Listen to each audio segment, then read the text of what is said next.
যে আমরা জাতিগতভাবে কতটা নির্লজ্জ, কতটা বেখেয়ালি চিন্তা করেন।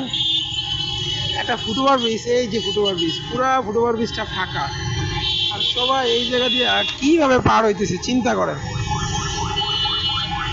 মানে লজ্জা বোধটা নাই মানুষের, নিম্নতম লজ্জা বোধ যেটা সেটাও নাই। যে এখানে একটা ফুটওভার ব্রিজ আছে, সেই ফুটওভার ব্রিজটা দিয়ে পার না হয়ে কত কষ্ট করে এই রেলিং টপকাইয়া পার যাইতেছে দেখেন। মানে বাচ্চা কাচ্চা নিয়ে, ফ্যামিলি নিয়ে, মানে মোটামুটি পার হওয়ার জন্য যুদ্ধ করতে হয়, তারপরে এই জায়গা দিয়েই পার হইতেছে এবং সিরিয়াল দিয়ে পার হইতেছে। মানে আমরা কতটা নির্লজ্জ জাতি চিন্তা করেন। এই দেখেন মহিলা মানুষ এখান থেকে কিভাবে পার হবে চিন্তা করতে পারেন।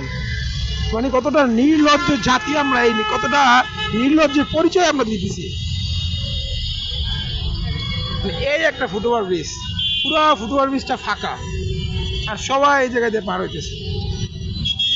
চিন্তা করেন মানুষ কি আসলে, এদেরকে আসলে কি করা উচিত? মানে এদেরকে যদি আমি কোনো নিকৃষ্ট প্রাণীর সাথে তুলনা করি, তাও মনে হয় প্রাণীকে অপমান করা হবে, মানে আমার কাছে মনে হয় এটা।